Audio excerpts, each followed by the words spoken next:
Hey guys, welcome to this tutorial. In this tutorial, I'm going to show you how you can build your n8n workflow and integrate it with Kimi. So Kimi, if you don't know, Kimi is one of the most cost efficient and a reasoningly strong AIs out there. And in this video, we will be integrating both of them, to create a very cost effective autonomous workflow with n8n.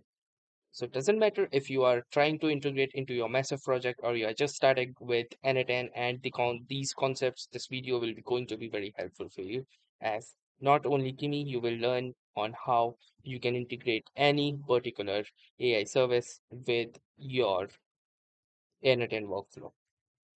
So without further ado, let us start.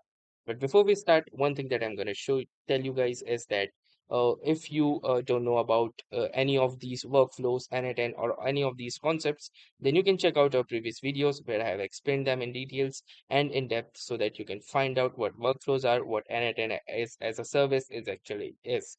So now let's begin. So I'm here in an entry workflow. This is my workflow number 7. And the first thing that we will need to do is, add a trigger node.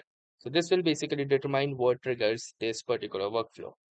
So for that, we have different options like, on a schedule or a manual trigger as well. We're going to choose the manual trigger so that whenever I click onto this execute workflow button, this particular workflow executes. Now I'll add another node. In this another node, since I am integrating an AI, I'm going to click onto this AI option. And from here, we're going to choose the Moonshot Kimi. We can interact with the Moonshot Kimi AI models using this option. Choose Moonshot Kimi. And from here, we have two actions. The first one is analyze image, and the another one is message a model. If you don't want to analyze image, you have this obviously left choice, that is message a model, and we're going to choose that. Now here comes the configuration part. The first thing that we need are the credentials of your Moonshot Kimi. So how you can get that is that you can simply log in to the platform.kimi.ai and then head on to the console and API keys, or you can simply follow this particular URL, and from here you can generate a particular API key for this particular project. So yes, an API key is definitely very necessary. As you can see, this is my API key right here. Now the next thing that we're going to do is, simply click on to this drop down option, and from here click create new credentials. Now from here, simply paste in our API key.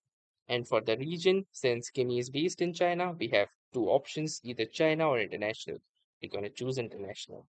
Then we have the allowed HTTP request domains. So this is for your own security and scope purposes.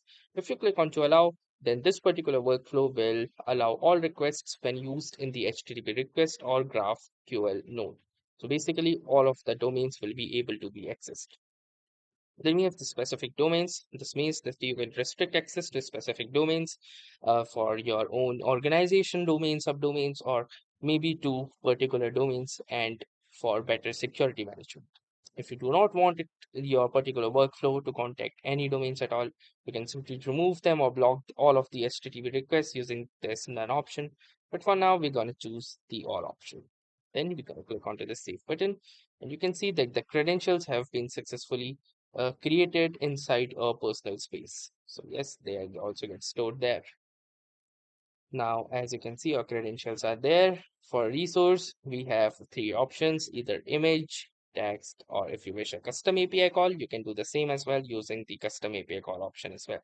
So now we're going to choose the text option. Then we have operation.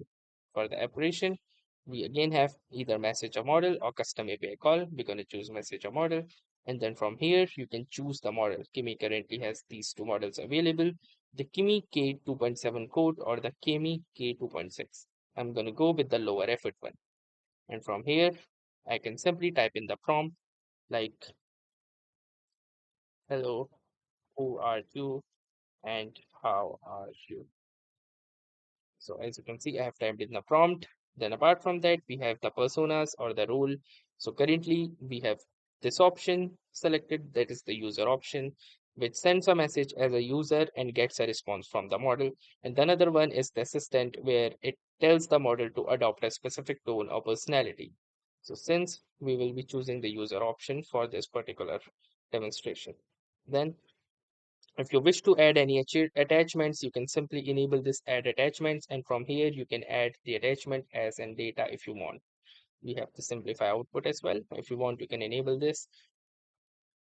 And for options, we have these particular options, like frequency penalty, include merged response, maximum number of tokens, max tool calls iterations, output randomness, response format, system message, thinking mode, and even web search as well.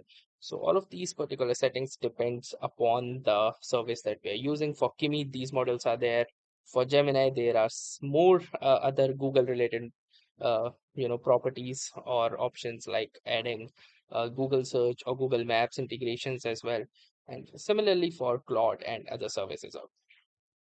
Now once you're done with that, you can simply close this and your very basic workflow is ready. So what this workflow will do is whenever you click the execute button, it will send a message to the Kimi. Now, the best thing about Kimi A includes that it has a massive, long context windows, and it also have a powerful coding and agentic workflows. And the best thing is that it is highly cost effective.